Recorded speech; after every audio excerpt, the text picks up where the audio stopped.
How's it going, everyone? TM Trav here with ESO Tips, the place to go for all things Elder Scrolls Online. Thinking about subscribing to ESO Plus, but you're not sure whether it's worth it? Well, you've come to the right place. With the recent ESO Plus free trial coming to a close a week or so ago, I thought it might be helpful to provide a breakdown of all the benefits and drawbacks of the service, as well as give some examples of when it might not be needed. Before we get started, don't forget to subscribe to the channel and click that bell to receive notifications when new videos are released. It really helps motivate me to keep making new content, and unlike ESO Plus, it's completely free. Now, if you're not familiar with ESO Plus, it's a subscription service offered on top of the basic price of the game. The subscription provides several perks that, if I'm being honest, I don't think I could live without at this point in my ESO career. With that said, I can see how some players wouldn't get enough use out of the features of the service to justify the cost. And that leads me into what I want to discuss first: the drawbacks of the subscription, of which there is really only one: the cost.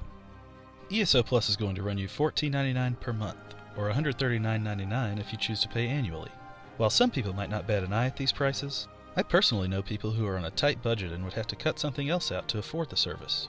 If you're in that boat, I hope my explanation of the benefits and use cases helps you make an informed decision about whether to start paying. Next, I'll go over each of the benefits in detail. There are several features of ESO Plus, but they come in varying degrees of relevance for the everyday player. The benefit that is probably the most valuable for the majority of players is full access to all DLC packages. This doesn't include the most recent chapter, but all prior chapters and DLCs are included. As I'm recording this video, the current chapter is High Isle, so that means that everything before High Isle is included with the subscription. You could essentially buy a copy of the base game and, through ESO Plus, get access to everything up through Blackwood and its associated DLCs. You even get access to the most recent DLC, Firesong. We're talking Imperial City, Hrothgar, Vardenfell, Somerset, Northern and Southern Elsewhere, Western Skyrim, The Reach, Blackwood, the Deadlands, Galen, and everything in between. These storylines equate to hundreds and potentially even thousands of hours of playtime. Additionally, you get access to all of the sets introduced through the previous chapters and DLCs, which is a huge benefit in itself. That means fantastic sets like Pillar of Nirn, Drake's Rush, False God's Devotion, Spell Power Cure, Elemental Catalyst, and the list goes on. While you can absolutely do just about anything in the base game without these sets, the added damage and survivability you'll get from some of these DLC sets can really make things a lot easier when you get to harder content. Next up on the list of benefits, and one of those perks I couldn't live without in ESO, is the craft bag. The concept of the craft bag is pretty straightforward. It's a separate storage area outside of your regular inventory that holds all your crafting materials. Mats go directly into the craft bag when you gather them, and the bag's storage is infinite. The craft bag doesn't just store materials related to the crafting skill lines, it also holds all of your bait, material furnishings, style materials, and trade items. Materials are accessible anytime you need them. And you don't have to withdraw mats from the bag when crafting, as they automatically get used as you make items. You can also easily retrieve materials from the bag if you ever want to donate some mats to a friend or sell them in a trader. If you like purchasing items from the crown store, you're in luck, as the ESO subscription also includes an allotment of crowns. You get $1,650 per month if you pay the monthly pricing, or $19,800 per year if you pay annually. You also get periodic deals on various items in the crown store, as well as a free statuette or painting from time to time. If you're keeping score, you can buy 21,000 crowns for about $150, so the crown allotment you get with a subscription is worth the annual cost of ESO Plus if you would end up buying the crowns anyway. One thing to note is that the annual allotment is deposited into your account all at once, so you'll need to have a bit of self-discipline if you want to have a few crowns left over for anything you might be interested in later in your annual cycle. Next up on the list are the various increased storage perks that come with the subscription.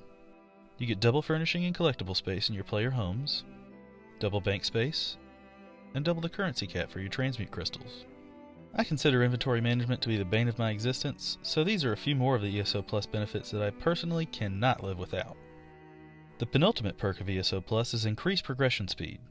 10% boosts to gold, XP, crafting inspiration, and research timer speeds don't seem like much, but they really do make a difference. For example, your final traits on each piece of gear will take 3 days less to complete with ESO Plus active. And finally, the last benefit on the list, and the least useful from my perspective, is costume dyeing. I typically choose to dress my characters with styles from various motifs, so I don't get much use out of this feature myself, but I'm sure other players really love customizing the costumes they collect. It just goes to show that everything is a matter of perspective. Now that I've gone through all of the benefits the subscription has to offer, I'll discuss some of the reasons you might not need ESO Plus. Maybe you're a brand new player and you're still trying to learn the ins and outs of ESO. The game can be a little overwhelming when you're just getting started, so you might not necessarily need access to all of the DLC content while you get acclimated to ESO's core mechanics. Also, if you've purchased a newer version of ESO, such as the High Isle chapter for example, you'll get access to all previous chapters in the base game anyway. That'll give you plenty to do even without DLC access. To this you might say, but Trav, what if I want to learn crafting? Won't it be impossible without the craft bag? And to that I say absolutely not. It will take a significant amount of additional effort, but you can be a successful crafter without the craft bag. Non-ESO Plus crafters will typically max out their bank slots and inventory capacity, at least on their main character, then create several alternate characters on which they'll store all of their excess or less used crafting materials. I've seen some players create a spreadsheet to keep track of which character has what materials. Then, when the free trial of ESO Plus comes along, which happens about every 6 months or so, you can offload all your mats into the craft bag for easy use after your trial is over. You can't put things into the craft bag after the subscription ends, but you can take items out and or use the items as you wish. For non-crafting items, you'll definitely need to find ways to add storage to make up for the double bank capacity of ESO Plus. You have a few options to get this done. As mentioned earlier, a quick way to increase your storage is to max out your bank slots. You can buy bank upgrades with gold at any banker. Each upgrade is 10 slots, and the cost goes up every time you purchase. Maximizing your bank slots is quite expensive, with the total cost of all upgrades coming in at a whopping 769,200 gold. I'd recommend purchasing the slots gradually instead of all at once, as your storage needs will likely increase gradually as well.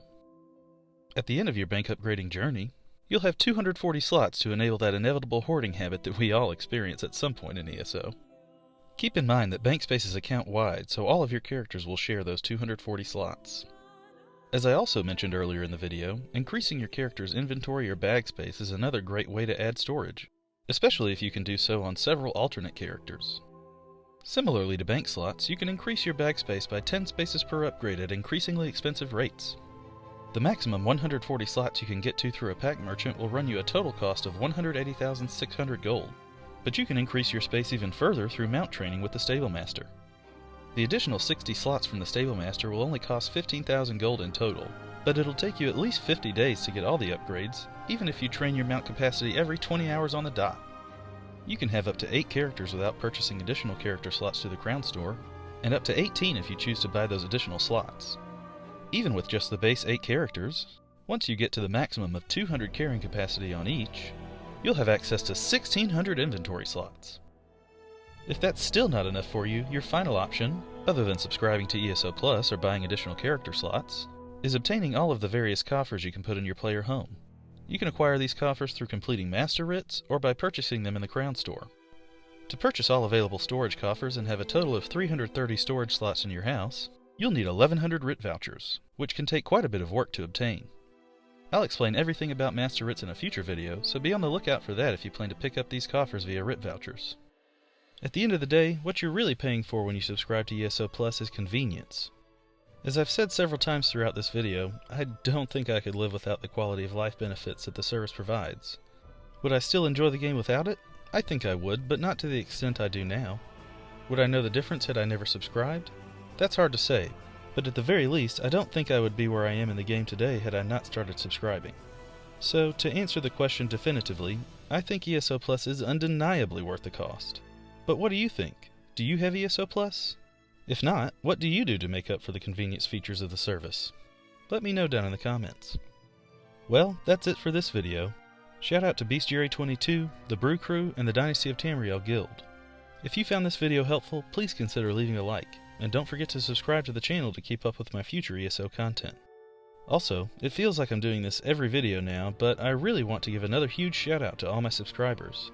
We had just hit 50 subs when I released my last video, and now here we are at over 350. Thank you all so much for helping me break through all these milestones. Let's keep it going and see how quickly we can get to my next goal of 500 subscribers. Again, I'm really humbled by all the support I've been receiving. Every comment I see saying how much you all are enjoying the content really inspires me to keep it up, so seriously, thank you all so much. With that, I'm going to sign off, so I'll see you in the next video. Thanks for watching, and bye for now.